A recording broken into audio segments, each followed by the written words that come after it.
Hi, I'm Marcus, and this is Ask the Teacher, or maybe I should say Ask the Teacher Trainer. So we're privileged and honored to have Jeremy Harmer with us here today, and I have a few questions to ask him about class observation. So, good morning, Mr. Good Harmer. morning, it's lovely to be here. Welcome to ABBA. Well, the first question I have for you is, I'd like to ask you your opinion on the importance of class observation and feedback in general. I think class observation is one of the best things that can ever happen, both for the person being observed, but perhaps more importantly, for the observer. There's so much to learn about teaching from watching someone else's class. And in some ways we probably need to sort of shift the emphasis away from some kind of evaluation of the teacher being observed to what the observer gets out of it and what we can learn ourselves, and how incredibly much you can develop as a result of watching someone else do what they do. It's a wonderful, wonderful experience, observation, but it has to be done in the right way. Thank you. And as far as observing goes, if you were to give one piece of advice to the observer, what would that be? What should the observer be aware of? The one piece of advice is that observation is about the future, not the past. So the whole point of observation for everybody, that's both parties, that's the observed teacher, but also the observer. The whole point is the future. What are you both going to get out of it in the future? That sounds a bit amorphous, but it's really the big deal, you know, because if observation is just about looking back at what happened in a lesson and criticizing it, evaluating it, and things like that, then it may have a purpose. For example, in evaluation, it's entirely reasonable for a teaching exam to evaluate people's practical teaching skills, but that's for examinations. If observation is for anything else, it's about the future. So that when you and I watch each other, it's the discussions we have about what happens next that make the whole event worthwhile. So when observers go into lessons, they have to go in with that future focus in mind, I think. And I'd like you to elaborate a little bit more on reflective feedback. How is that done, and how does that differ from other kinds of feedback? If you can somehow get teachers to reflect on what happens in their lessons, then everything that happens in a lesson is good for the future. But if teachers, on the contrary, because of pressures of time, or just the way they're feeling at the moment, just when the lesson is over, they just leave it behind, then it seems pointless in a sense, because every lesson is an opportunity to learn something about something.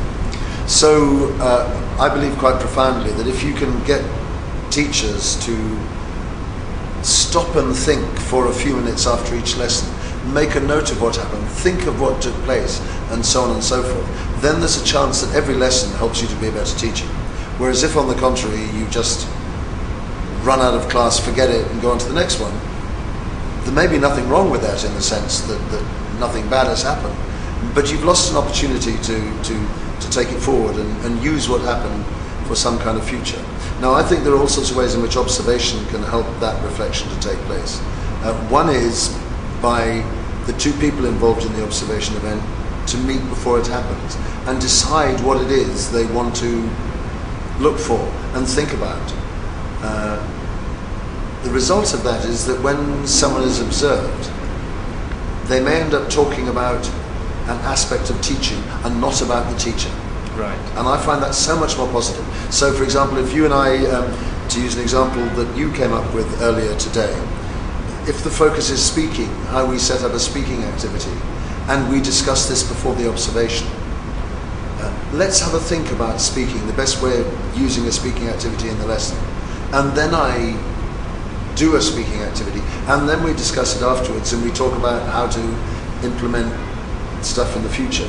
Then the reflection I have on the speaking is absolutely conditioned by the discussion we had before it started. So the whole point of observation is for everyone to reflect so that they can take it forward. I know that observation has to take place for evaluation sometimes. but in a sense that's very uninteresting. Yeah. That's just ticking boxes. Yeah, maybe that's what causes the discomfort on those teachers. I think so, because it's very easy to slip into the. It's very easy for everyone to slip into the kind of evaluation mindset. Observation is for, did you pass? Yeah. And that's, as I say, that there may be a reason for that, but it doesn't help anybody, except it will help you to get your qualification, maybe. But my concern is to make observation really useful for the future. And if you observe me or I observe you, I'm just as concerned with your future as mine. I think both parties need to get something out of it. The observer needs to get something out of it for the future, and so does the observed person. Okay. Thank you. I got a couple more questions to ask. The last one about observation is, does the nature of feedback differ or change depending on the average age of the group or the level of the group? That's interesting.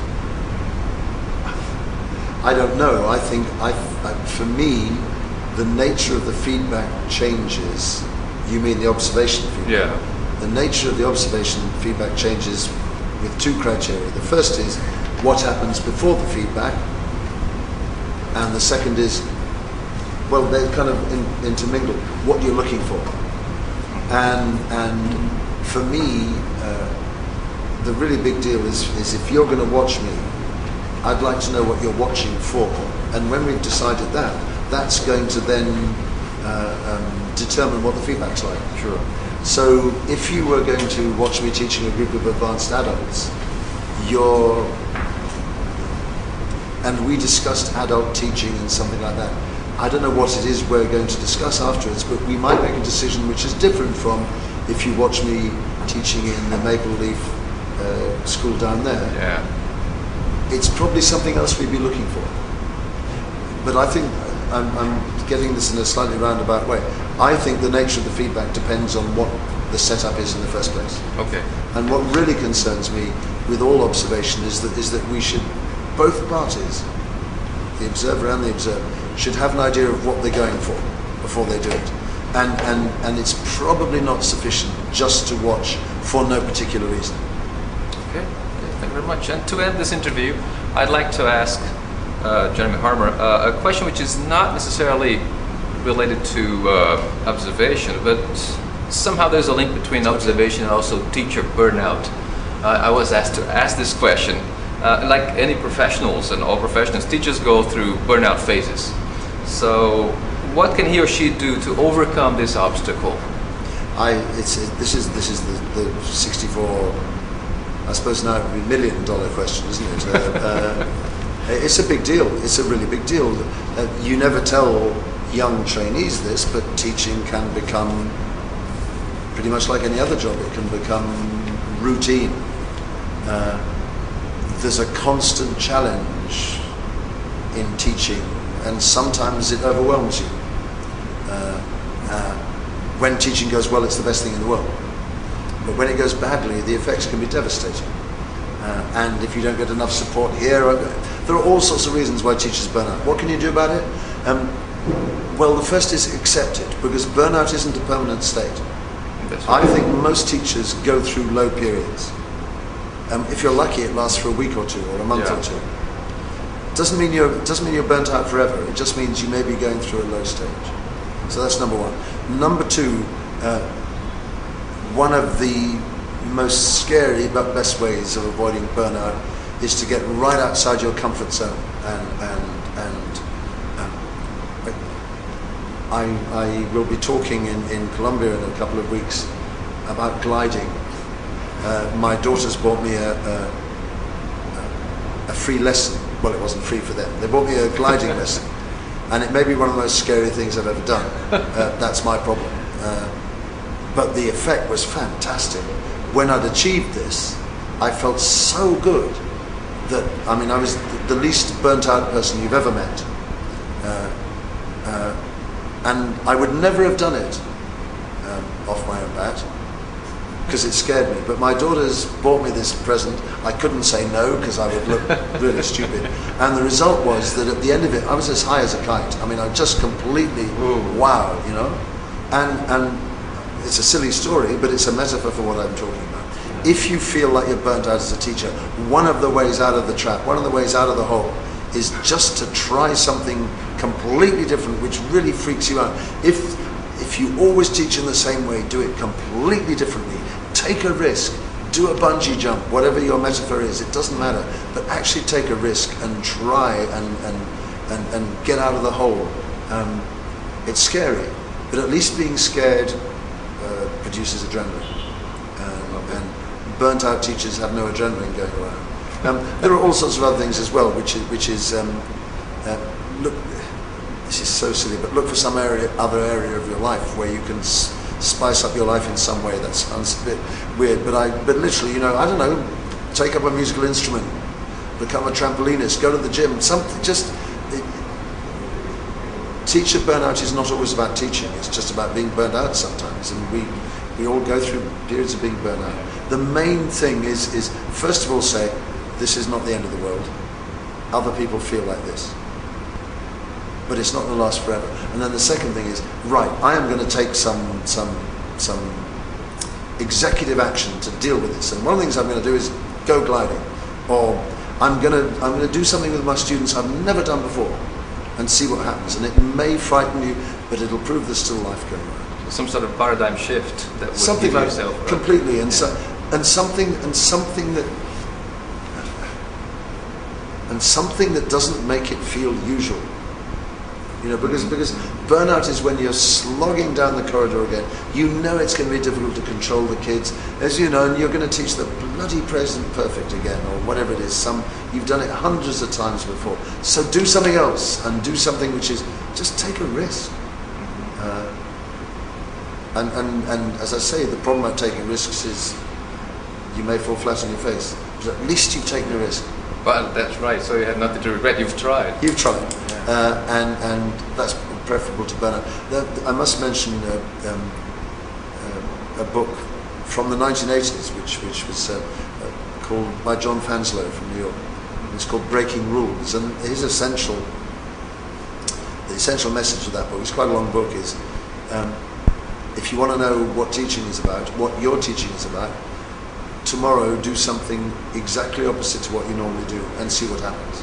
It's fantastic, it's absolutely fantastic. And that's what I'm talking about. It's almost the only way out of burnout. The trouble about giving advice about stuff like that is you and I, we're both in exactly the same place. We both know burnout. And when you're in the middle of burnout, it's terribly easy for someone else to tell us what to do, but maybe you just have to live through it. That's right. But in the end, you just got to go find something and do it, and see what happens. Okay, thank you very much. And maybe one final message to the novice teacher, someone beginning now or looking ahead and thinking, I want to make a career in teaching. It's one word of motivation to those folks. For people, some people often ask, what's the one thing you would say to teachers? What's the word? And for me, the word always is listen. Good teachers listen, and it's about listening, about responding. But when teaching goes well, there is no better career in the world. It's Absolutely. To know that you're contributing to someone else learning something, to organize a class which is productive and creative and engaging. What a thing! Wow, it's the biggest high in the world.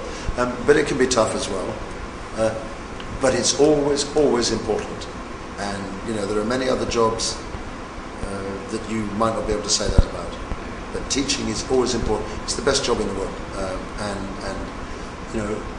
I don't believe that everything people do is the result of a good teacher, because actually when people do good things, it's because of what's in their own hearts and their own heads. But teachers can help, and it's great to know that.